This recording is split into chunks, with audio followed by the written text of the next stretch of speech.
Assalamualaikum warahmatullahi wabarakatuh. Selamat malam pemirsa. Anda menyaksikan One on One. Kita tahu betul demonstrasi yang mengguncang jalanan beberapa waktu lalu menjadi alarm keras bagi pemerintah. Di tengah banyaknya desakan, kemudian juga muncul dorongan pengesahan RUU perampasan aset, bahkan juga tentang undang-undang pemilu, disampaikan pula tentang reformasi pemilu. Apa yang sebenarnya kemudian ingin dikejar oleh pemerintah? Apakah kemudian langkah-langkah ini mampu menjawab dahaga keadilan rakyat? Langsung saja kami hadirkan di studio One on One malam hari ini bersama dengan saya ada Menko Bidang Hukum, HAM, Imigrasi dan Pemasyarakatan Profesor Yusril Iza Mahendra. Selamat malam, Prof. Ya, selamat malam. Terima kasih hadir kembali di TV One, sudah lama. Ya, sama-sama. Senang juga datang ke sini. Baik, Prof. Kita pertama-tama ingin melihat ya dengan berbagai dinamika yang ada beberapa waktu terakhir, Prof.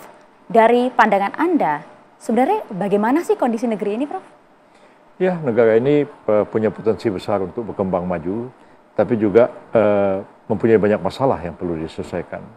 Dan masalah-masalah itu ada yang memang dalam jangka pendek harus diselesaikan, dalam jangka menengah harus diselesaikan, ada juga yang memang memerlukan waktu panjang sekali untuk diselesaikan.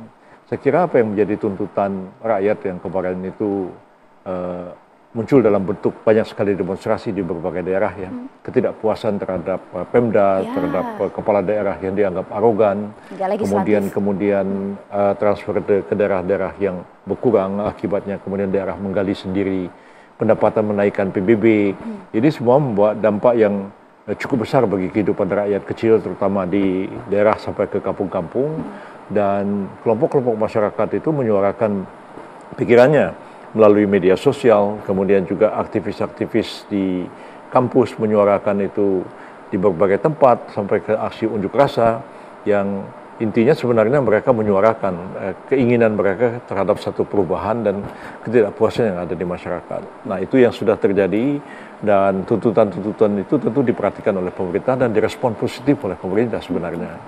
Oke, direspon positif, kan ada 17+8 ya, tuntutan itu kan, Prof? Betul. Ya, saya berpendapat bahwa 17 itu ada yang segera dapat diwujudkan, ada yang memerlukan waktu untuk diwujudkan.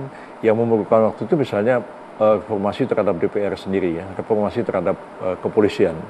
Itu memang tidak bisa segera diwujudkan.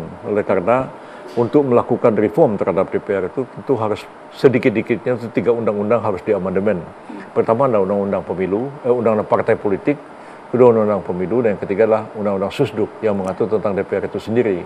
Dan pemilu kan tidak bisa diselenggarakan besok atau lusa. Pemilu itu sudah terjadwal 5 tahun sekali.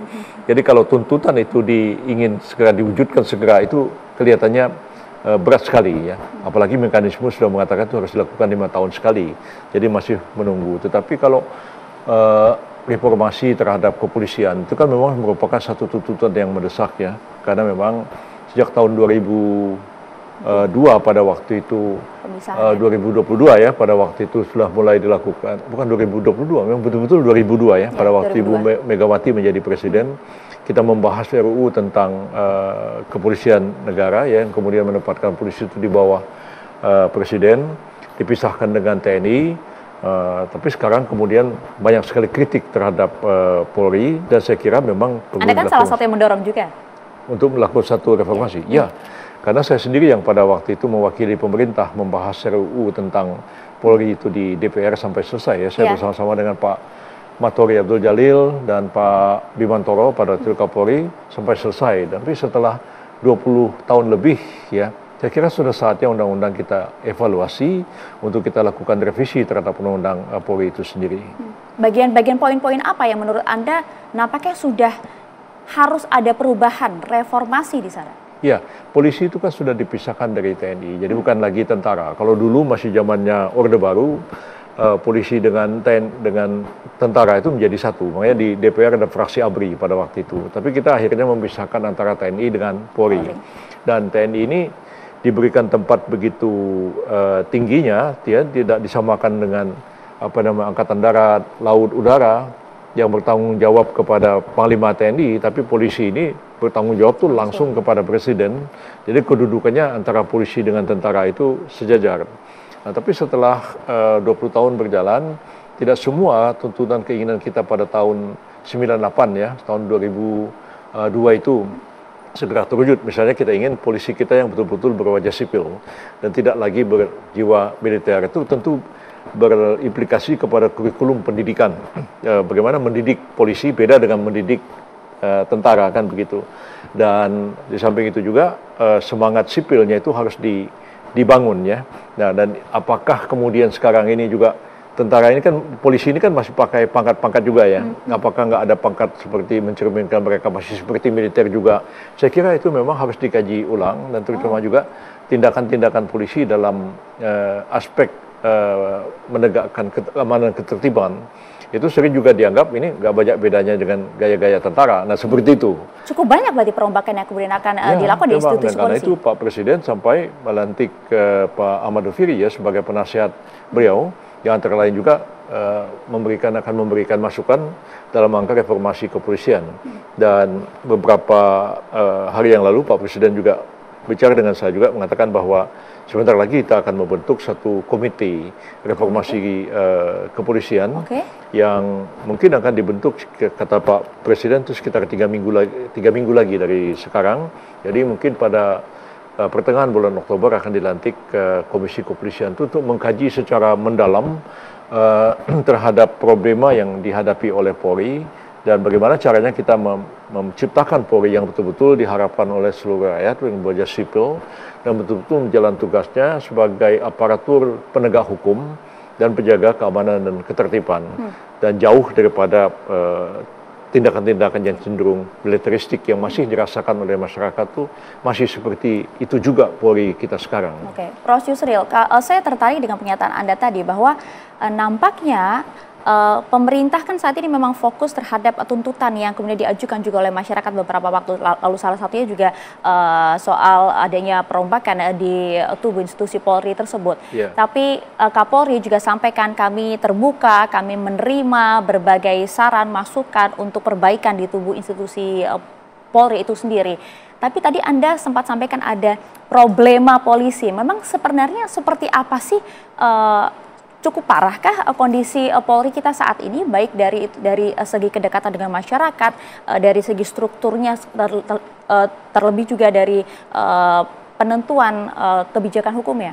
Ya, sebenarnya memang lebih terkait dengan wajah Polri itu sendiri. Wajah Polri. Ya, wajah Polri itu sendiri yang ditampilkan kepada rakyat. Yang sekarang ini dirasakan tidak banyak jauh berbeda dengan sebelum zaman reformasi tahun 1998. Padahal maksud kita pada waktu itu melakukan pemisahan antara TNI dengan Polri, dan Polri itu ditempatkan langsung bertanggung jawab kepada Presiden. Kita berharap betul bahwa Polri itu meninggalkan wajah militernya. Jadi betul-betul dia merupakan aparat sipil. Secara teori undang-undangnya sudah begitu. Polisi itu sipil. Jadi polisi itu kalau melakukan kesalahan, melakukan kejahatan, ya dia disidangkan di sidang kode etik. Setelah itu dia dilimpahkan ke pengadilan biasa, bukan lagi ke pengadilan militer. Tapi apakah kurikulum yang diajarkan kepada Polri sekarang ini betul-betul sudah mencerminkan keinginan supaya polisi yang berwajah sipil itu atau tidak? Nah, begitu juga kepangkatan yang masih juga ada kecenderungannya hampir sama juga ya. Pada tingkat perwira tinggi kan semuanya pangkatnya kan brigjen, Irjen, Komjen, Jenderal Polisi juga. Jadi masih kesan oleh orang awam itu ya masih tentara juga begitu. Dan apalagi di lapangan ketika menghadapi berbagai kerusuhan, ya unjuk rasa, demonstrasi, walaupun tentu tidak lagi menggunakan cara-cara seperti militer, tapi ya dirasakan orang juga kok ada tindakan-tindakan yang oleh sementara masyarakat dianggap sebagai satu tindakan yang cenderung ke arah represif ya. Penggunaan gas air mata, segala macam begitu, itu masih ada anggapan seperti itu. Jadi bagaimana caranya kita membangun kepolisian kita yang betul-betul ideal dan sesuai dengan perkembangan masyarakat sekarang, itulah yang saya kira perlu dilakukan pengkajian ulang dan dilakukan reformasi kembali terhadap institusi Polri itu sendiri. Itu juga yang disoroti oleh Presiden Prabowo saat ini, sehingga kemudian ada penempatan penasihat khusus kepolisian bagi Presiden itu ya? Iya, betul.